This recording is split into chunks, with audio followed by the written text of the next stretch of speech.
কিশোরী, তরুণ তরুণী, ছাত্রছাত্রী, বয়স্ক, বৃদ্ধ, পুরুষ, মহিলা সবাইকে সালাম জানাচ্ছি।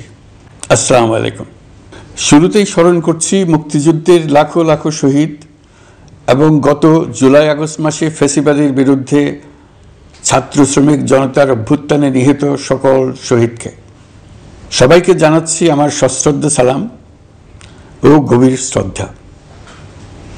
আরও স্মরণ করছি তাদের, ফ্যাসিবাদী শক্তির বিরুদ্ধে লড়াই করে যারা আহত হয়েছে, পঙ্গুত্ব বরণ করেছে, চোখের দৃষ্টি হারিয়েছে, যারা 9 দফা নিয়ে দাঁড়িয়েছে, যারা 1 দফা নিয়ে দাঁড়িয়েছে, যারা দেশকে এক হিংস্র স্বৈরাচারের হাত থেকে বাঁচিয়ে। ছাত্র শ্রমিক জনতার অভূতপূর্ব গণ অভ্যুত্থানের পর ফ্যাসিস্ট সরকার প্রধান পালিয়ে গেলে দেশ সরকার শূন্য হয় সাময়িকভাবে। পুলিশ প্রশাসন এ সময় সম্পূর্ণ নিষ্ক্রিয় হয়ে পড়লে উদ্বেগজনক এক পরিস্থিতির সৃষ্টি হয়।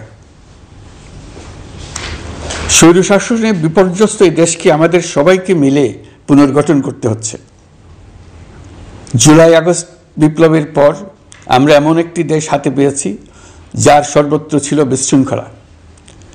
স্বৈরশাসন টিকিয়ে রাখতে আইন শৃঙ্খলা বাহিনীকে জনগণের মুখোমুখি দাঁড় করিয়ে দেওয়া হয়েছিল। বিপ্লব চলাকালে প্রায় 1,500 ছাত্র শ্রমিক জনতার শহীদী মৃত্যু হয়।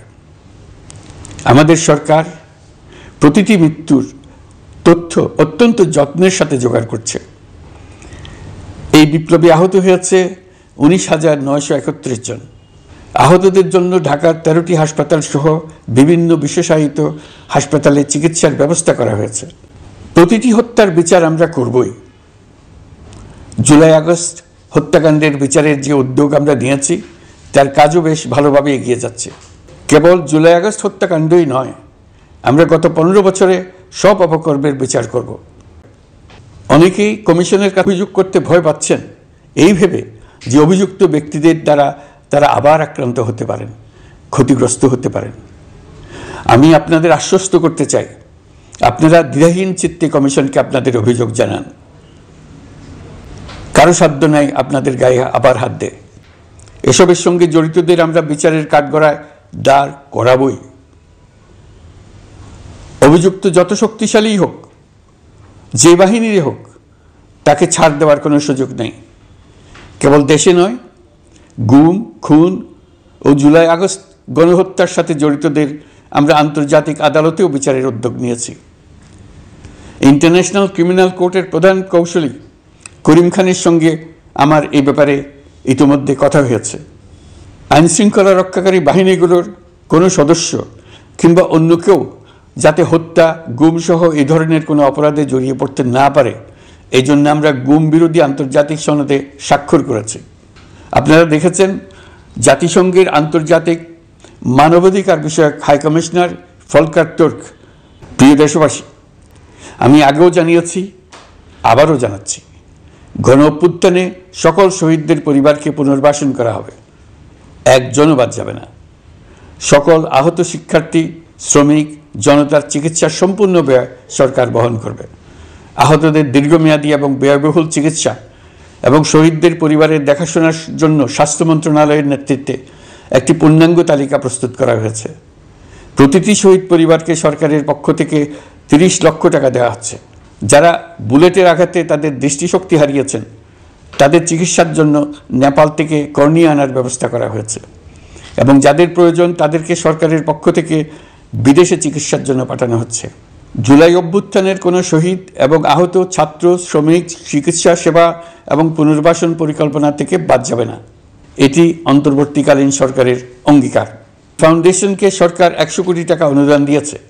এছাড়াও জুলাই আগস্ট বিপ্লবে শহীদ পরিবারের পুনর্বাসন ও আহতদের সর্বোত্তম চিকিৎসা নিশ্চিত করার জন্য সমাজ কল্যাণ মন্ত্রণালয়ের পক্ষ থেকে $5 মিলিয়ন একটি বরাদ্দ প্রস্তাব অর্থনৈতিক সম্পর্ক বিভাগের মাধ্যমে বিশ্ব ব্যাংকে পাঠানো হয়েছে। পতিত স্বৈরাচার পুলিশকে দলীয় কর্মীর মতো ব্যবহার করেছে। বাধ্য হয়ে তাদের অনেকেই গণহত্যায় অংশ নিয়েছেন। খুবই স্বাভাবিক প্রতিক্রিয়া হিসেবে তারা জনরোষের শিকার হয়েছেন। এতে তাদের মনোবল অনেক কমে যায়। দেশের কোনো মানুষই যাতে কোনো রকম সহিংসতার শিকার না হয় সেই জন্য আমরা যথাসাধ্য চেষ্টা করছি এবং সবসময় সে চেষ্টা করে যেতে থাকব।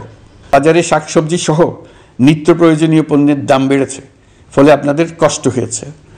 নিত্য পণ্যের দাম সহনীয় পর্যায়ে রাখতে আমরা যথাসাধ্য চেষ্টা করছি।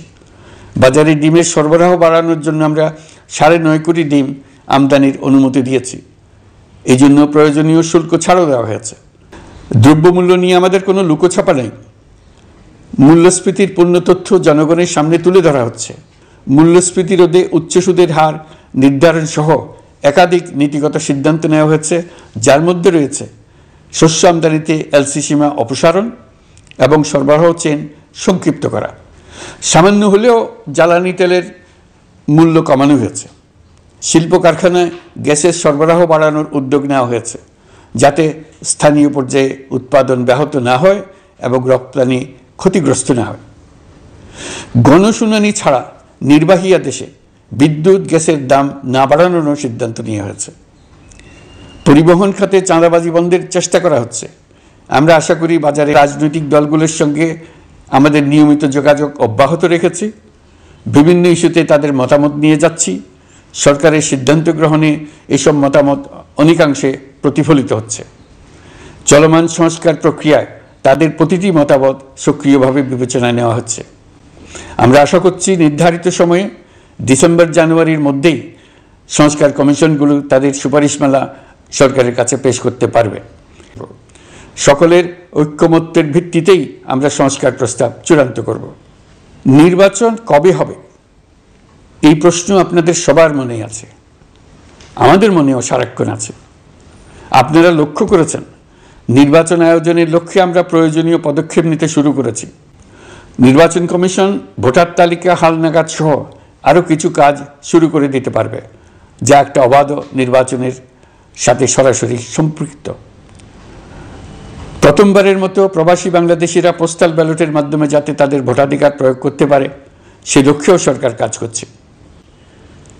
রাষ্ট্র ব্যবস্থায় সংস্কার আমাদের এই সরকারের অন্যতম অঙ্গীকার। আপনারাই আমাদেরকে এই ম্যান্ডেট দিয়েছেন। যেই 6টি সংস্কার কমিশন আমরা শুরুতে গঠন করেছিলাম, তারা ইতিমধ্যে তাদের কার্যক্রম অনেক দূর এগিয়ে নিয়েছে। বিভিন্ন গণমাধ্যমে আপনারা তাদের কার্যক্রমের আপডেটও দেখছেন। প্রথম 6টি সংস্কার কমিশনের মধ্যে একটি হলো নির্বাচন সংস্কার কমিশন। নির্বাচন অনুষ্ঠানের জন্য এই কমিশনের সুপারিশমালা অত্যন্ত জরুরি। তাদের প্ল্যাটফর্মে যান, আপনার মতামত খোলাখুলিভাবে তুলে ধরুন। আপনি দেশের মালিক, আপনি বলে দিন আপনি কি চান, কিভাবে চান। নির্বাচন নিয়ে আপনাদের সকল বক্তব্য বিনা দ্বিধায় বলতে থাকুন। আপনার মনের কথা তুলে ধরুন। আমার অনুরোধ, সংস্কারের কথাটাও একই সঙ্গে বলুন। সংস্কারকে পাশ কাটিয়ে যাবেন না। নির্বাচনের কথা বলার সঙ্গে নির্বাচন ও অন্যান্য ক্ষেত্রে সংস্কারের কথাটিও বলুন। সংস্কার হলো জাতির দীর্ঘমেয়াদী জীবনী শক্তি। সংস্কার জাতিকে, বিশেষ করে আমাদের তরুণ তরুণীদের নতুন পৃথিবী সৃষ্টির সুযোগ দেবে। জাতিকে বঞ্চিত করবেন না। নির্বাচন আয়োজনে যে সংস্কার কমিশনের সুপারিশমালায় রাজনৈতিক দলসমূহ এবং দেশের সকল মানুষের মতামত অপরিহার্য, সেই কমিশন হলো সংবিধান সংস্কার কমিশন। এই সুকীয় সংস্কার কাজ শেষ করেই আমরা আপনাদের কাঙ্ক্ষিত নির্বাচন আয়োজন করব। ততদিন পর্যন্ত আমি আপনাদের ধৈর্য ধারণ করার অনুরোধ করব। আমরা চাইব আমরা যেন এমন একটি নির্বাচন ব্যবস্থা সৃষ্টি করতে পারি যা যুগ যুগ ধরে অনুসরণ করা যাবে। এর ফলে সাংবৎসরিক রাজনৈতিক সংকট থেকে আমাদের দেশ রক্ষা পাবে। এই জন্য প্রয়োজনীয় সময়টুকু আমি আপনাদের কাছ থেকে চেয়ে নিচ্ছি। নির্বাচনী সংস্কারের সিদ্ধান্ত হয়ে গেলে খুব দ্রুত আপনারা নির্বাচনের রোডম্যাপও পেয়ে যাবেন। অন্তর্বর্তী সরকার সৃষ্টি হয়েছে রাজনীতিকে নীতির কাঠামোয় আনার জন্য এবং রাজনীতির জন্য নতুন পরিবেশ সৃষ্টির নিবিড় আকাঙ্ক্ষা থেকে। এই আকাঙ্ক্ষা পূরণ করা থেকে জাতিকে বঞ্চিত করবেন না। নির্বাচনের ট্রেন যাত্রা শুরু করেছে, এটা আর থামবে না। কিন্তু যেতে যেতে আমাদের অনেকগুলো কাজ সেরে ফেলতে হবে।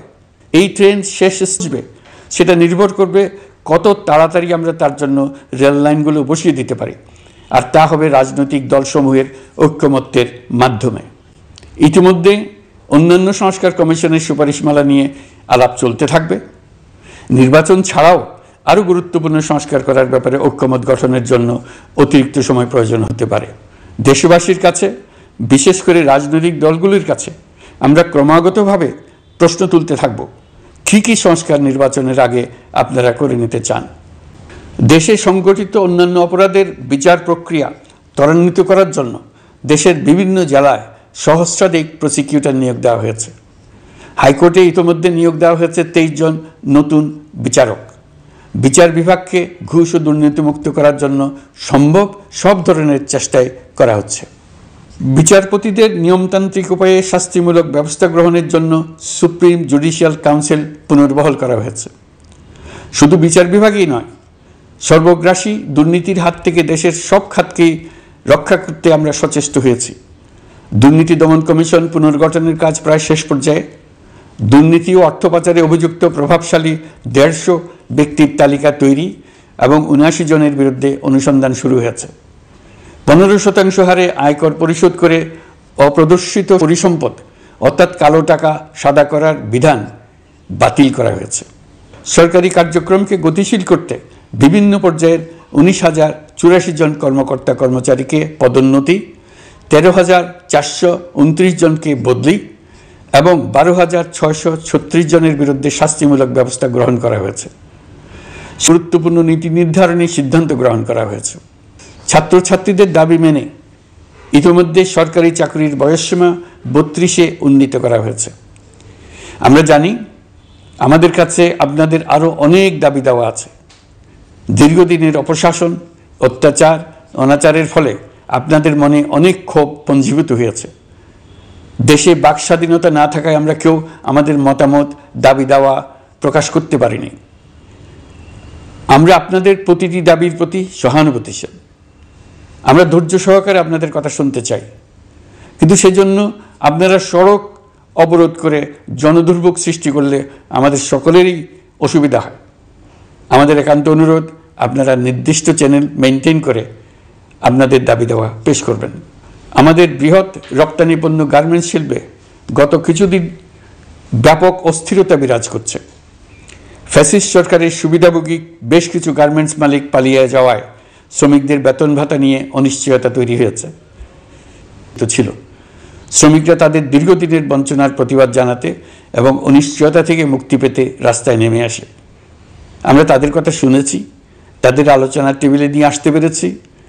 আমরা অত্যন্ত আনন্দিত যে মালিক শ্রমিকের মধ্যে 18 দফার একটা ব্যাপক ভিত্তিক চুক্তি স্বাক্ষরিত হয়েছে। বড় ধরনের কোনো সহিংসতা ছাড়াই আমরা শ্রমিক অসন্তোষ নিরসন করতে পেরেছি। তারা আবার উৎপাদনে ফিরেছে। এতে প্রাণ ফিরে পেয়েছে বাংলাদেশের রপ্তানিমুখী এই শিল্প। নানা প্রতিকূলতা সত্ত্বেও অক্টোবর মাসে আমাদের রপ্তানিতে প্রবৃদ্ধি হয়েছে প্রায় 21%। আমরা যখন কাজ শুরু করেছি দেশের অর্থনীতি ছিল বিপর্যস্ত। বৈদেশিক মুদ্রার রিজার্ভ ছিল তলানিতে। আসার কথা, এই রিজার্ভ পরিস্থিতি এখন উন্নতির পথে। গত 3 মাসে রিজার্ভে কোনো রকম হাত না দিয়েই আমরা প্রায় $2 বিলিয়ন বৈদেশিক ঋণ শোধ করতে পেরেছি। জ্বালানি তেল আমদানিতে পুঞ্জীভূত বকেয়ার পরিমাণ $478 মিলিয়ন হতে কমিয়ে $160 মিলিয়ন আনতে পেরেছি। অর্থনীতি পুনরুদ্ধারে আমরা সর্বাত্মক চেষ্টা চালিয়ে যাচ্ছি। বিশ্বব্যাংক, IMF সহ বিভিন্ন দাতা সংস্থা ইতিমধ্যে ঋণ ও অনুদান হিসেবে $8 বিলিয়ন দেওয়ার প্রতিশ্রুতি দিয়েছে, যা আমাদের ভঙ্গুর অর্থনীতিকে সচল করতে সক্ষম হবে। পতিত সরকার আমাদের জন্য যে ভঙ্গুর অর্থনৈতিক পরিস্থিতি রেখে গিয়েছে, তাতে রাজস্ব আদায়ে গতি আনতে হিমশিম খেতে হচ্ছে জাতীয় রাজস্ব বোর্ডকে। আগের অর্থ বছরের সংশোধিত বাজেটে বিপুল রাজস্ব ঘাটতি ছিল, যে কারণে এবার শুরু থেকেই রাজস্ব আদায়ের লক্ষ্যমাত্রা অনেক বেড়ে যায়। এর ফলে স্বৈরাচার পতনের পরবর্তী 3 মাসে 9.5% রাজস্ব বৃদ্ধির পরেও লক্ষ্যমাত্রার বিপরীতে 23%-এর বেশি ঘাটতি থেকে যায়। রাজস্ব আদায়ের গতি আনতে আমি এখন অনলাইনে আয়কর রিটার্ন জমা দিতে উৎসাহিত করছি। আন্তর্জাতিক সাহায্য সংস্থা, বিশ্বব্যাংক, IMF, UNDP ইত্যাদি প্রধানদের সঙ্গে আমার দীর্ঘ বৈঠক হয়েছে। তারাও বাংলাদেশকে নতুনভাবে এবং সর্বাত্মকভাবে সাহায্যের জন্য তাদের আগ্রহ ব্যক্ত করেছেন। চীনের পররাষ্ট্রমন্ত্রীর সঙ্গে একান্ত বৈঠকে চীনের পক্ষ থেকে যাবতীয় সাহায্যের আশ্বাস দিয়েছেন। বলা বাহুল্য, এখনও আমাদের বন্ধুদের কাছ থেকে যে সাহায্যের আয়োজন হয়েছে তা আসা শুরু করেনি। বন্ধু রাষ্ট্রগুলো শুধু যে আমাদের বড় বড় অঙ্কের সাহায্য দিয়ে আসছে তাই নয়, তারা এই সাহায্য দ্রুততম সময়ে আসা শুরু করবে এই প্রতিশ্রুতিও আমাকে দিয়েছেন।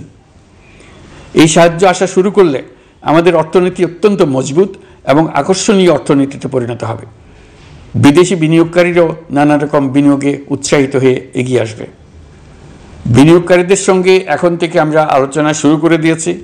বিশ্বের রাষ্ট্রপুঞ্জের মজলিসে আমরা এখন সম্মানিত এবং প্রশংসিত দেশের অবস্থানে পৌঁছতে পেরেছি। এর কারণে পরাজিত শক্তি নানা কৌশল করেও তাদের দিকে দৃষ্টি আকর্ষণ করতে পারছে না। তারা নানা চেহারা নিয়ে আপনাদের প্রিয়পাত্র হবার চেষ্টা করছে। পরাজিত শক্তির ষড়যন্ত্র থেকে নিজেকে মুক্ত রাখুন, দেশকে মুক্ত রাখুন। এই ব্যাপারে অনড় থাকুন। এমন কিছু করবেন না যা তাদেরকে উৎসাহিত করতে সাহায্য করে। তাদেরকে সকল দিক থেকে নিরাশ করুন। সেটা নিশ্চিত করতে পারলে আমাদের আর কোনো বিষয়ে সংশয় করার প্রয়োজন নেই। সরকারের পক্ষ থেকে আমি নিশ্চয়তা দিচ্ছি, সকল প্রকার সীমাবদ্ধতা সত্ত্বেও আমরা আপনাদেরকে একটা মজবুত অর্থনীতি দিয়ে যাব। ভবিষ্যতে চলার পথকে সহজগম্য করে যাব। নাগরিক অধিকারসমূহ নিশ্চিত করে যাব। বিপক্ষ শক্তি যত শক্তিশালী হোক, নাশকতা সব কিছু নস্যাৎ করার জন্য প্রস্তুত থাকুন। এবার যে মুক্তি আমরা অর্জন করেছি তা আমাদের কাছ থেকে কেউ যেন ছিনিয়ে নিতে না পারে, তার জন্য সর্বমুহূর্তে প্রস্তুত থাকুন। আপনারা জেনেছেন পতিত সরকার ও তার দোসররা প্রতি বছর দেশ থেকে 12 থেকে 15 বিলিয়ন ডলার পাচার করেছে। দুর্নীতি বিরোধী সংস্থা ট্রান্সপারেন্সি ইন্টারন্যাশনাল বাংলাদেশ সম্প্রতি এই তথ্য দিয়েছে। সচিব সহ বিশ্বের অনেক দেশের সরকার প্রধানের সঙ্গে আমার বৈঠক করার সুযোগ হয়। সচিব সহ বিশ্বের অনেক দেশের সরকার প্রধানের সঙ্গে আমার বৈঠক করার সুযোগ হয়। তারা স্বতঃস্ফূর্তভাবে আমাদের প্রতি সর্বাত্মক সহযোগিতা প্রদানের অঙ্গীকার ব্যক্ত করেছেন। নেপাল, মালদ্বীপ, পাকিস্তান সহ প্রতিবেশী দেশে ফিরে আসার পর এসব দেশের রাষ্ট্রদূত আছেন শতপ্রবৃত্ত হয়ে আমার সঙ্গে দেখা করে তাদের সরকার প্রধানদের অঙ্গীকার পুনর্ব্যক্ত করে গেছেন। তারা সম্পূর্ণ নতুনভাবে আমাদের জন্য সহায়তার নতুন ছক তৈরি করার কাজ শুরু করেছেন। ইউনিয়নের 27 জন রাষ্ট্রদূত একত্র হয়ে সরকারের সঙ্গে আলোচনায় বসেনি। দিল্লি থেকে এই বিশাল সংখ্যক রাষ্ট্রদূত একসঙ্গে বৈঠক করার জন্য কোনোদিন আসেনি। এবার এই কাজটি করার পেছনে আছে ইউরোপিয়ান ইউনিয়নের সমর্থন প্রকাশ করা এবং অর্থনৈতিক ক্ষেত্রে উচ্চ পর্যায়ের সহযোগিতা গড়ে তোলা। ইতিমধ্যে আমার সঙ্গে দেখা করেছেন সৌদি আরব, সংযুক্ত আরব আমিরাত, ব্রাজিল, তুরস্ক, রাশিয়া, ফিনল্যান্ড, সিঙ্গাপুর, লিবিয়া সহ অনেক দেশের রাষ্ট্রদূত। দ্বিপাক্ষিক নানা সহযোগিতা সহ বাণিজ্য বিনিয়োগ বৃদ্ধির আশ্বাস তারা দিয়েছেন। আমরা প্রবাসী বাংলাদেশিদেরও বেসরকারি খাতে বিনিয়োগ করার জন্য আহ্বান জানাচ্ছি। বাংলাদেশের অর্থনৈতিক উন্নয়নে তরুণদের কর্মসংস্থানের মূলে রয়েছে বেসরকারি খাত। আমাদের বিনিয়োগ বোর্ডের নির্বাহী চেয়ারম্যান 2 শতাধিক বেসরকারি প্রতিষ্ঠানের প্রধান নির্বাহী, উদ্যোক্তা ও বিনিয়োগকারীর সঙ্গে পৃথক পৃথকভাবে বৈঠক করেছেন। নীতির ধারাবাহিকতার অভাব, সরকারি বেসরকারি পর্যায়ে মত বিনিময়ের অভাব, সরকারি অফিসের জটিল প্রক্রিয়া এবং সর্বোপরি দুর্নীতি বিদ্যমান বিনিয়োগকারীদের সমস্যায় ফেলেছে। বিনিয়োগকারীদের উদ্বেগ নিরসনে আমরা অনেকগুলো কাজ করেছি। ইতিমধ্যে সত্যিকারের ওয়ান স্টপ সার্ভিস চালু হয়েছে। বিনিয়োগ সংক্রান্ত চ্যালেঞ্জ সমাধানে আন্তঃমন্ত্রণালয় কমিটি গঠন করা হয়েছে। বেসরকারি খাতের উপদেষ্টা কাউন্সিল ও ডিজিটালাইজেশনের মাধ্যমে সরকারি অফিসে না এসে প্রয়োজনীয় কর্মসম্পাদনের পদক্ষেপ নেওয়া হয়েছে। বিনিয়োগ উন্নয়ন সংস্থা আমাদের অগ্রগতির বিষয়ে সবাইকে মাসিক ভিত্তিতে আপডেট করে যাচ্ছে। আমরা প্রবাসীদের কল্যাণে কাজ করছি। আমার অনুরোধে সংযুক্ত আরব আমিরাত সাজাপ্রাপ্ত 57 জন সহ অন্যান্য বাংলাদেশিকে মুক্তি দিয়েছে। এইসব বাংলাদেশি যাবজ্জীবন কারাবাসের ঝুঁকি নিয়ে ফেসিবাদের বিপক্ষে প্রতিবাদ করেছিল। বাংলাদেশিরা এরকম প্রতিবাদ আরও অনেক দেশেই করেছেন। আমরা তাদের প্রতি কৃতজ্ঞ। কয়েকদিন আগে বাকুতে সংযুক্ত আরব আমিরাতের প্রেসিডেন্ট জনাব শেখ মোহাম্মদ বিন জায়েদ আল নাহিয়ানের সঙ্গে আমার কথা হয়েছে। তাকে বাংলাদেশের পক্ষ থেকে ধন্যবাদ জানিয়েছি। তিনি বলেছেন বাংলাদেশের জন্য যে কোনো সাহায্য লাগলে আমি যেন তাকে জানাই। প্রবাসীদের কল্যাণে আমাদের সরকার সম্ভব সব ধরনের উদ্যোগ গ্রহণ করে যাচ্ছে। তুরস্কের রাষ্ট্রপতি রিসেপ তাইয়েপ এরদোগানের সাথে আগে আমার টেলিফোনে আলাপ হয়েছে। এবার COP29 সম্মেলনে গিয়ে তিনিও তার স্ত্রীর সঙ্গে অত্যন্ত অন্তরঙ্গ পরিবেশে আলোচনা হয়েছে। বাংলাদেশের প্রতি তার বিশেষ সমর্থনের কথা তিনি বারবার প্রকাশ করেছেন। তুরস্কের একটি বাণিজ্য প্রতিনিধি দল ইতিমধ্যে বাংলাদেশ সফর করেছে। তুরস্ক এদেশের সঙ্গে অর্থনৈতিক সম্পর্ক উন্নয়নের জন্য টার্কিশ ইনভেস্টমেন্ট অথরিটি বা টিকা একটি অফিস ঢাকায় স্থাপনের জন্য ঘোষণা দিয়েছে। এর মাধ্যমে তুরস্কের বিনিয়োগ ও বাণিজ্য বৃদ্ধির উদ্যোগ নেওয়া হবে। এ উদ্দেশ্যে চলতি মাসে একটি উচ্চ ক্ষমতা সম্পন্ন দল তুরস্ক থেকে বাংলাদেশে আসছেন। আপনারা সবাই অবগত আছেন জলবায়ু পরিবর্তন আমাদের জীবনযাত্রার জন্য কীরকম হুমকি হয়ে আসছে। গত এক বছরে বাংলাদেশ প্রায় 15টি প্রাকৃতিক দুর্যোগের শিকার হয়েছে।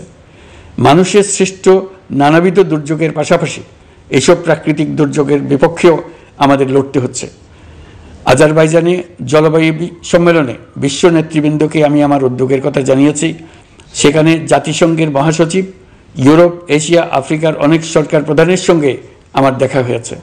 যতটুকু আলাপ আলোচনা সম্ভব হয়েছে আমি সবার কাছে জলবায়ুর প্রতিকূল প্রভাব মোকাবেলা সহ গণতান্ত্রিক উত্তরণের পথে বাংলাদেশের অগ্রযাত্রায় সহযোগিতা চেয়েছি। তারা সবাই সহযোগিতার অঙ্গীকার করেছেন। আমাদের সরকার স্বচ্ছতা ও জবাবদিহিতায় বিশ্বাসী, তাই আমি সরকারের সকল মন্ত্রণালয়কে নির্দেশ দিয়েছি তাদের নিজ নিজ কাজের বিস্তারিত বিবরণ নিজেদের ওয়েবসাইট ও সামাজিক যোগাযোগ মাধ্যমে প্রকাশ করার জন্য। আমি আমার দপ্তরকেও বলেছি সরকারের সব কাজের বিবরণ যাতে জনগণ জানতে পারে, এই জন্য যেন প্রয়োজনীয় পদক্ষেপ নেওয়া হয়। এই সরকারকে ব্যর্থ করার জন্য, অকার্যকর করার জন্য বিশাল অর্থে বিশ্বব্যাপী এবং দেশের প্রতিটি স্থানে, প্রতিটি প্রতিষ্ঠানে এক মহাপরিকল্পনা প্রতি মুহূর্তে কার্যকর রয়েছে। তাদের একটি বড় প্রচেষ্টা হচ্ছে আমাদের মধ্যে বিভেদ সৃষ্টি করা। পতিত সরকারের নেতৃবৃন্দ যারা এদেশ থেকে বিপুল পরিমাণ অর্থ পাচার করে নিয়ে গেছে, সেই অর্থে বলিয়ান হয়ে তারা দেশে ফিরে আসার জন্য চেষ্টা করে যাচ্ছে। তাদেরকে কিছুতেই সফল হতে দেবেন না। তারা সফল হওয়া মানে জাতির মৃত্যু, জাতি হিসেবে আমাদের অবসান। সাবধান থাকুন, তাদের সকল হীন প্রচেষ্টাকে আমাদের ঐক্যের মাধ্যমে নস্যাৎ করে দেন, যেভাবে নস্যাৎ করেছিলেন তাদের বন্দুকের গুলিকে। এই ব্যাপারে সবাই একমত থাকুন, ঐক্যবদ্ধ থাকুন। আপনারা সবাই ভালো থাকবেন। দেশের সকল শিশু, কিশোর কিশোরী, তরুণ তরুণী, ছাত্রছাত্রী, বয়স্ক, বৃদ্ধ, পুরুষ, মহিলা সবাইকে আমার সালাম জানাচ্ছি। আসসালামু আলাইকুম। মহান আল্লাহ আমাদের সহায় হন।